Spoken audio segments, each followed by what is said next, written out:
To break down what a free trade deal could entail, I'm joined by Christopher Gaunt, the chairperson of the British Chamber of Commerce in Turkey, and Ozan Ozkural, the CEO of Tanto Capital Partners in London. Gentlemen, welcome to Straight Talk. It's good to have you on the program. So the Turkish Foreign Minister, Mevlut Çavuşoğlu, after meeting with his British counterpart, said they're very close to signing a free trade agreement. So, Christopher, how close they are and what will this FTA look like when finalized?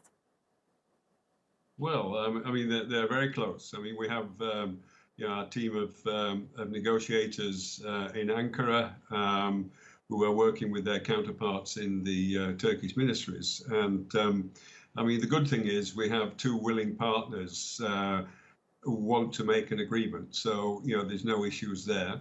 Obviously, it's not quite as straightforward as many people may think. I mean, a lot of the issues that need to be ironed out will depend on the UK's free trade agreement with the EU.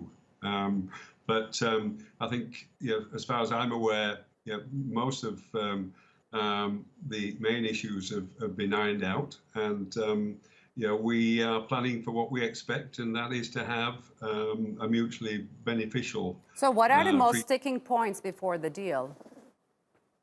Well, I mean, a lot of it depends on what the UK agreement with the EU will be. I mean, the UK have recently announced UKGT, that's UK global tariffs, which gives 60% of goods coming into UK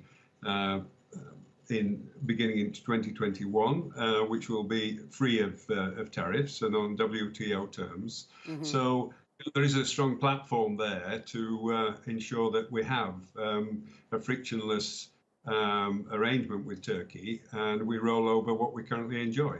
So Turkey is a member of the EU Customs Union, Ozan, meaning that a deal with the UK could only be possible if the UK can secure a deal with the European Union. What happens if the two sides fail to reach an agreement until the end of this year? And how will this affect the whole system as well as Turkey's trade ties with the UK? Look, I mean, just before tackling that question, just very quickly, Britain has always been a staunch ally of Turkey, both economically and geostrategically. So it is a very important trading partner for the UK, and it's a great opportunity for the UK post-Brexit to be able to create and rather cultivate further the trade links that the two counterparties have. Now, the point that you made is true in that because of the customs union agreement, technically speaking, Turkey needs to wait until Britain finalizes its deal with the EU. Now, what will happen if that gets delayed? It is up to Turkey to basically decide whether they want to negotiate in tandem. That will be drawing some heat from European Union.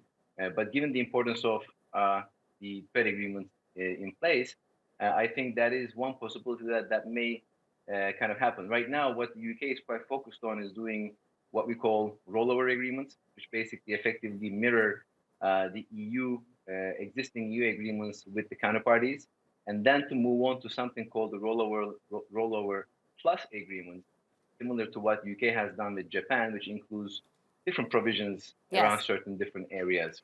So I think what we may see is, as far as I know, the target timeline for UK to finish and finalize the EU agreement is somewhere around October. And last time, both Mevlut Çavuşoğlu, the Foreign Minister of Turkey, and Dominic Raab, the Foreign Minister of UK, have spoken.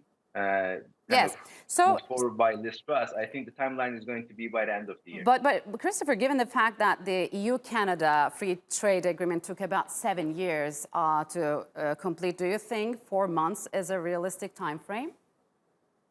Well, obviously, all negotiations, take time. But as I mentioned earlier, I mean, we've been working on this now for more than a year, and most of the outstanding issues over that period of time have reached a conclusion. So, we are in a good position to actually complete this FTA.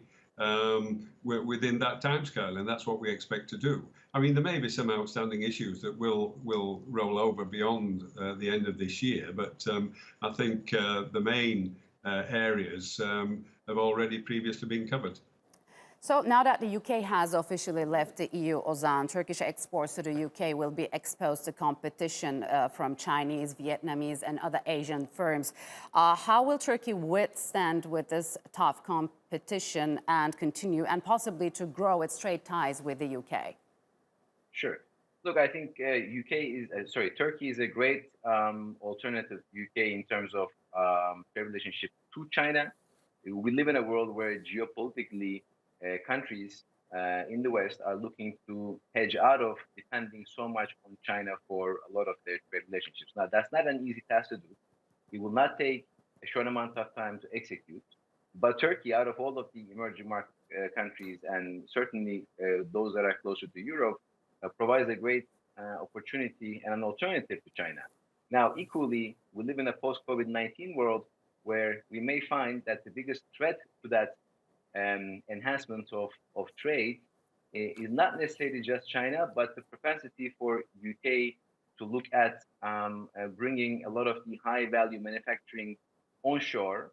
And I think that will be the key challenge. But all in all, I think Turkey and UK dialogue is an opportunity for UK to diversify out healthily from its current level of dependence to Chinese trade. So, Christopher, what kind of deal does the UK want to strike with Turkey? There are several examples we can compare to, like the deals with Norway, Canada, and Switzerland. Are they good models that we can use as a guideline?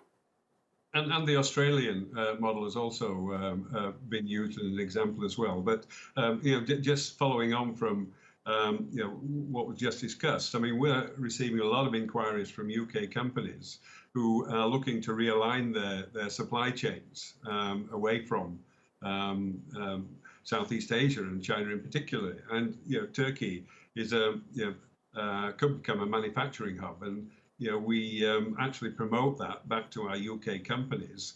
If they want to realign their supply chains and bring them closer to their markets, then Turkey is a destination that they should seriously look at. I mean, Turkey has all the capabilities in terms of manufacturing, and also technology is growing very quickly. So I agree. I mean, there could be lots of new opportunities that come about.